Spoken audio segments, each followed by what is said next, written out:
France. J'ai pas le droit de rester sur le territoire français.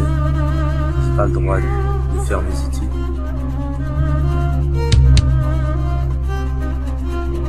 Donc l'entrepôt de l'auberge des migrants, celui-ci il existe depuis 2015, mais l'auberge des migrants existe depuis 2008. Ils ont vraiment grossi au moment de la jungle et quand on a été rejoint par des associations anglaises, et c'est là qu'ils se sont installés dans ce grand entrepôt pour avoir des opérations à la taille des besoins. La philosophie de ce lieu, c'est de regrouper toutes les associations qui souhaitent apporter de l'aide humanitaire aux réfugiés et de les aider à se coordonner entre elles et coopérer pour être plus efficaces.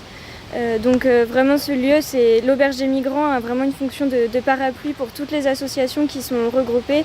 Et ce lieu, c'est vraiment là où tout prend forme. C'est là où on a les associations qui cuisinent, les associations qui distribuent, les associations qui récoltent des dons. Comment tu peux décrire la situation avant le démantèlement du bidonville ? Alors la situation il y a un an était complètement différente. Il y avait effectivement un camp qui s'était transformé en presque une ville, un bidonville, avec des commerces, des églises, des mosquées. Il manquait plus que la poste et le commissariat de police pour faire une vraie ville. Le commissariat de police, entre parenthèses, les réfugiés l'avaient demandé pour assurer la sécurité dans le camp. Bon, ils ne l'ont pas obtenu. Il y avait à peu près, à cette époque-ci, en mai, il y avait à peu près 7 à 8 000 personnes. La population est montée à peu près jusqu'à 10 000 personnes au mois de septembre. Et, le camp a été démantelé en octobre. 2/3 du camp dépendaient des organisations humanitaires et en partie de leurs propres activités, puisqu'il y avait des migrants qui avaient ouvert des petits commerces, des restaurants, etc. Comment est-ce que vous pouvez décrire le démantèlement ? Comment vous auriez voulu qu'il soit fait ou pas ? Nous, on avait l'habitude de dire que c'était pas un bon endroit pour vivre et que le camp n'était pas vraiment une bonne solution. Le problème, c'est qu'il a été démantelé sans qu'une solution correcte soit proposée à tout le monde. Il y a à peu près 2 à 3 000 personnes qui sont parties d'elles-mêmes avant le démantèlement parce qu'elles ne voulaient pas des solutions proposées par le gouvernement. Les 6 à 7 000 qui sont restés sont partis vers les centres d'accueil et d'orientation. Pour certains, avec l'idée d'en revenir très vite, parce qu'ils gardaient en tête leur projet d'aller en Angleterre. En fait, les CAO étaient une solution provisoire et qui ne pouvait convenir qu'aux personnes qui envisageaient de demander l'asile en France.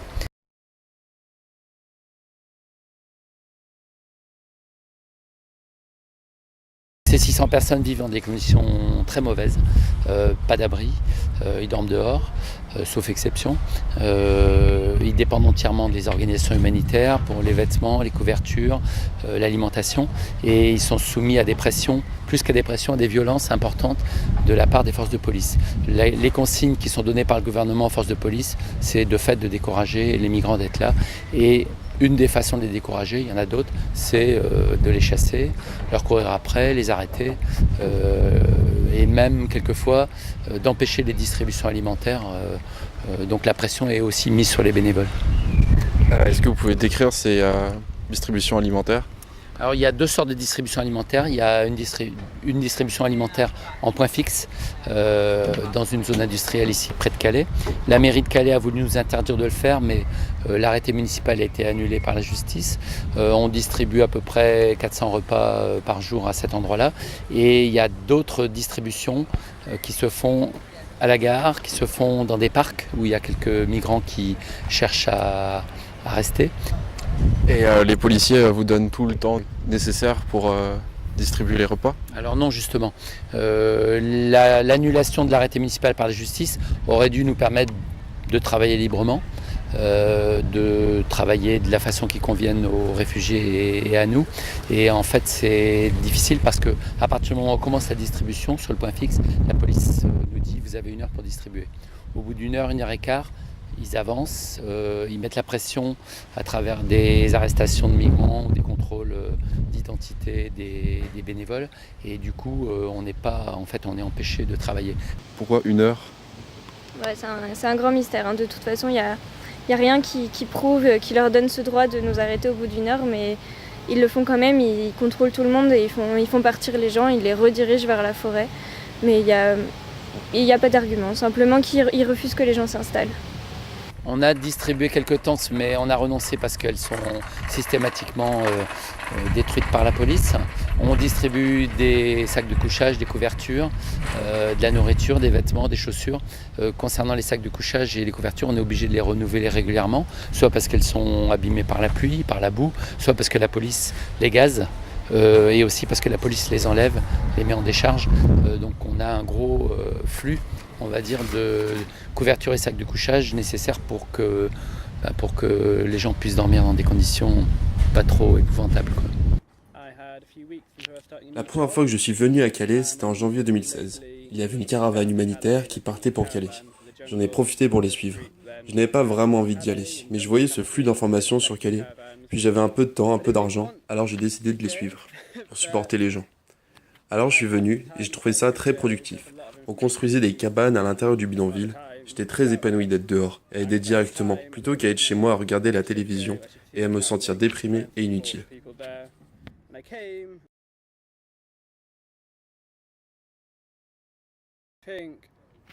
Je pense que beaucoup d'Anglais ont honte de la politique migratoire de leur gouvernement. Beaucoup d'entre eux pensent que les réfugiés devraient arriver sur le sol anglais s'ils le souhaitent, notamment pour rejoindre leur famille. On ne règle pas la crise des frontières en démantelant des camps. Et donc il y aura toujours des personnes ici. Simplement, elles sont plus ou moins visibles. Et quand elles sont moins visibles, en fait, c'est là où il y a le plus de précarité. Donc on est vraiment dans un moment où on a besoin d'aide, on a besoin de soutien et on a besoin de cette visibilité. Donc n'hésitez pas à partager le message.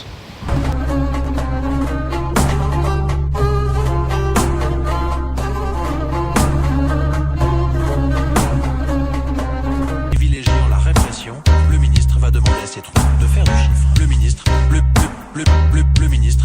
Comment vous voyez des arrestations, quand vous voyez des condés qui viennent faire un sans-papier, franchement, ceux qui ont les papiers, mettez-vous au milieu, interposez-vous. On a besoin de faire la désobéissance civile sur le terrain.